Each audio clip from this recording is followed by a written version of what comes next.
অর্ধনগ্ন অবস্থায় অচৈতন্য এক মহিলাকে আমবাগান থেকে উদ্ধার করলো পুলিশ। বৃহস্পতিবার সকালে এই ঘটনায় তীব্র চাঞ্চল্য ছড়িয়েছে ইংরেজবাজার থানার কোতোয়ালি গ্রাম পঞ্চায়েতের আরাপুর জোত এলাকায়। স্থানীয় গ্রামবাসীদের ধাওয়া খেয়ে ওই টোটো চালক ঘটনাস্থল থেকে পালিয়ে যায় বলে অভিযোগ। অচৈতন্য ওই মহিলাকে পরে পুলিশি সহযোগিতায় মালদা মেডিকেল কলেজে চিকিৎসার জন্য ভর্তির ব্যবস্থা করা হয়। পুলিশ সূত্রে জানা গিয়েছে, ওই মহিলার নাম পরিচয় কিছুই জানা যায়নি, তবে বয়স আনুমানিক 30 থেকে 32-এর মধ্যে।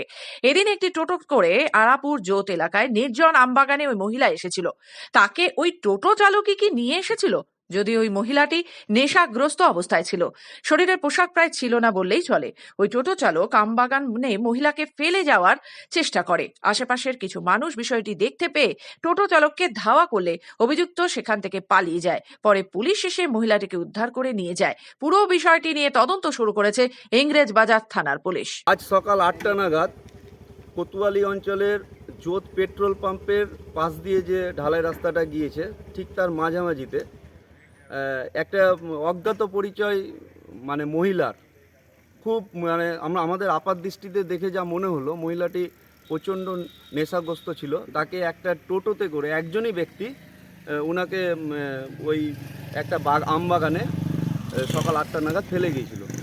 তো আমাদের এই এলাকার মানুষ সঙ্গে সঙ্গে দেখে টোটোর পিছনে ধাওয়া করেছিল। ধাওয়া করে টোটোটাকে আমরা ধরতে পারিনি, কিন্তু মহিলাটিকে আমরা তৎপরতার সঙ্গে আমরা বাঁচানোর চেষ্টা করেছিলাম এবং পুলিশ প্রশাসন এত তৎপরতার সঙ্গে কাজ করেছে এবং মহিলাটিকে আমরা জীবিত অবস্থায় উদ্ধার করি এই এলাকা থেকে।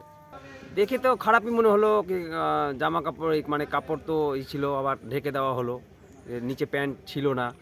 এগুলো দেখলাম, দিয়ে তো সবাই দেখাশোনা করতে করতে আমরা শুনলাম পুলিশ আসলো, দিয়ে পুলিশ আবার নিয়ে